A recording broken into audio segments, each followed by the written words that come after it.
We are back. It's the Alex Jones Show. I'm Jason Bermas sitting in. Riding shotgun is Bob Dacy, streaming live at prisonplanet.tv right now. We're going to go to Chris, John, Larry, and others in this long segment. But first, I want to talk about this process of confirming Judge Sotomayor. It looks like that is the process. I mean, there's really no debate. They use the same point over and over again, the wise Latina woman, the wise Latina woman. The false left-right paradigm then feeds into that. You know, you watch Rachel Maddow or you watch Keith Olbermann, and they over and over again make the point that that's what they're focusing on. But they're not focusing on the La Raza Council membership. They're not focusing on the Belizean Grove. And they're obviously not focusing on America's deadly obsession, where she says that we don't have the right to have guns. Well, it's not just guns. What's her stance on abortion? Has she clarified that? You know, I haven't watched all the hearings, so I couldn't tell you. She hasn't. I think she's been dancing around everything like they always do. I mean, it's a dog and pony show. The woman is an elitist shill, just like all the rest of them, and it's just for our entertainment. But the Second Amendment, I mean, what is that? We don't need that. Obama's president now. Yeah, no, we have biomass-eating robots. Why would we need firearms? We don't need firearms. We'll just send them in after the bad guys. They might hurt the biomass-eating robots. You know, I mean, what's Sotomayor's position on the Second Amendment is, oh yeah, I have friends who hunt. Isn't that people used to say, well, I know people that are black. Okay, does that make me okay? You know, I have friends that hunt. Well, what does hunting have to do with the Second Amendment? Tell me. And not only that, you know, again, she tries to skirt the issue, but then she doesn't answer the question whatsoever. She just says, I have friends who hunt. I mean, doesn't mean she's in favor of that either. Well, Jason, you're from New York, right? Yep. Well, I would have to excuse you not knowing as much about hunting as people from Texas. You would think that, but I have deer everywhere. Deer? Oh, my God. I've been in 4 different car accidents with deer. They're all over the place. It's big in upstate New York. All the city folk come up to the Catskill Mountains to shoot the deer. No, I've been around the whole dressing situation. Oh, you did everything, huh? Throw it on the back and the whole nine. No, the Second Amendment has nothing to do with hunting, dear. No. Nothing. No. The right of hunters to stalk and shoot Bambi shall not be infringed. I mean, where does it say that in the Constitution? In fact, it doesn't. It actually reflects that the people are the militia, that they're the ones that are in charge of upholding the Constitution and Bill of Rights. Absolutely. And if a government gets too tyrannical, they then have the right to rise up against that government. I remember years ago, Susanna Hupp, whose parents were killed in the Colleen Lubies many years ago because she didn't have her gun in her purse. That's what got concealed carry in Texas going. You know, she was in Lubies without her gun because it was illegal to have it, and her parents got blown away by this nut, right? Well, she was testifying before the U.S. Congress many years ago, right in front of Chucky Schumer, my favorite then congressman, now senator. And she looked at him and she said, quote, I'm not going to be very popular in this room by saying this, but the Second Amendment has nothing to do with duck hunting. It's about people like me being able to protect ourselves from people like you. And that's exactly right. And Chucky was fuming. You could see the steam coming out of his ears.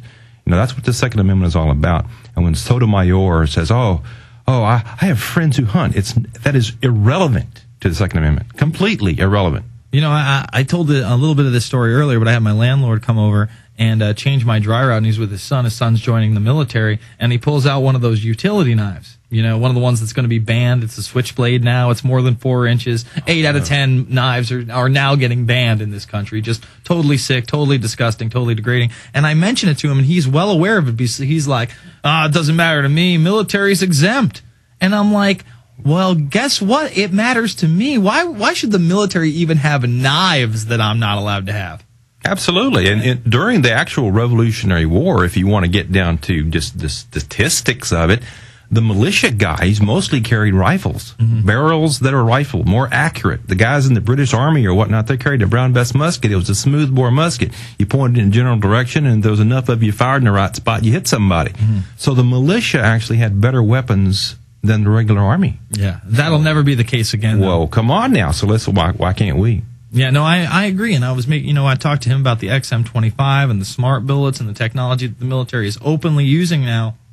And I think that we've gone into such a technocracy, it would be impossible for the people ever to compete in a military sense. However, that doesn't say that we should just turn in our guns and bow down to our masters.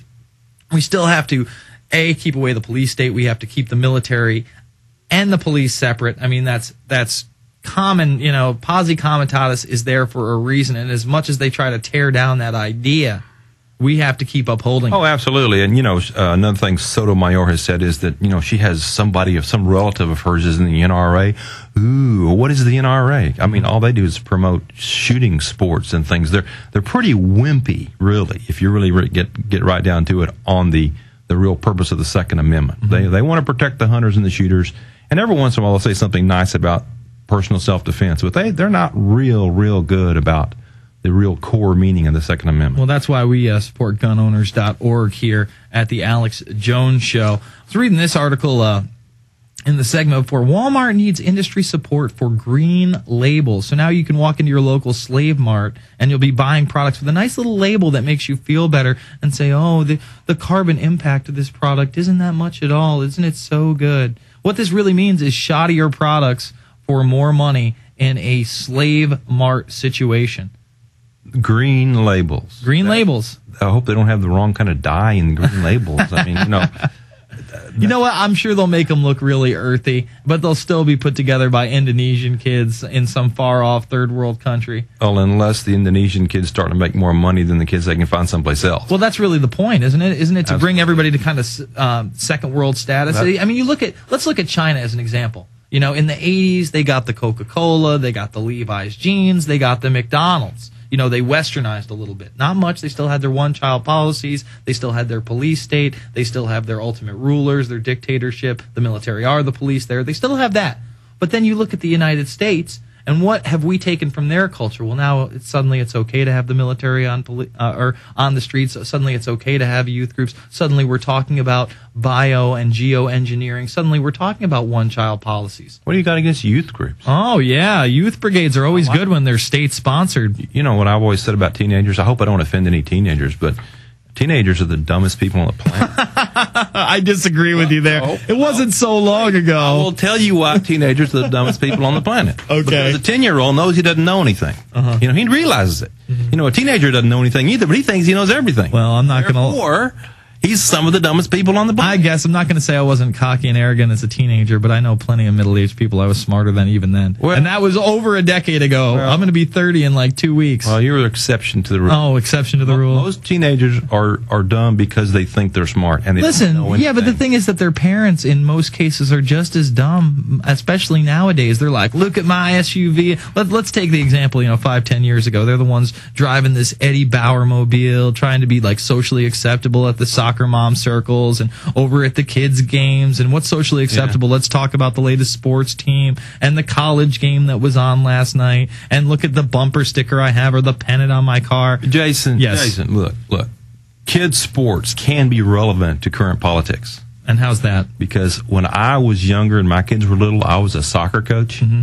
And you know what I had to carry with me when we went to tournaments, when we registered our kids to play in tournaments? I had to carry a folder on each kid, which included the kid's birth certificate. Really? Yeah, because you had to prove your kid was eligible to play in the league. Because lots of parents would try to play their kid down to make them look good. Yeah. Well, so you had to carry the kid's birth certificate in order to play little kid soccer. But to be president, you don't got to pony up your birth certificate. See, there's relevance here. I guess there's well, you know what? There's also, and I think that the reason that people latch on to sports is because we really don't have anything else where we get together and we go for a common goal, and you have that adrenaline rush. I think sports actually does teach a lot of kids discipline and respect and goal-orientated behavior, reach out for that goal, work hard for it. But the problem is a lot of that does not go into the real world beyond, they lose it as they go to college or they get that first job. And then they try to latch onto it again by thinking that they're part of the Yankees or the Mets. They don't really learn the things that they learned. Again, coming together, common goals, the greater good, working towards a goal. Instead, they're like, the goal they're working towards is to see their team win the pennant. And even you, in your analysis there, went back to New York, didn't you? The Yankees or the Mets, you see? I can't help myself. Guilty. I am. You are guilty. We're going to get into this Facebook police raided my family barbecue. We've reported on this before. Federal agencies surveilling Facebook. Local police broke up a prom party. They're like, no, New Jersey kids, no prom party for you. How dare you put it on Facebook? And this is even worse. This is a SWAT team saying it was a raid, guns drawn. We're going to get into that in a moment, but we're going to take some calls. Chris in Missouri. Chris hung up, so we're going to go to John in Texas. John, you're on the line. Is that me? That's you. Okay. Are you taking any calls on 911? Let's hear what you got to say, sir. There's a website called Architects and Engineers for 911 Truth. Have you covered that? Oh, of course. We've had Richard Gage on this program and my program several times. I've interviewed Stephen Jones on several occasions. We're well aware of the latest paperwork where they published the findings of unexploded thermite in the dust about 3 weeks ago. Right. Big fans of their work.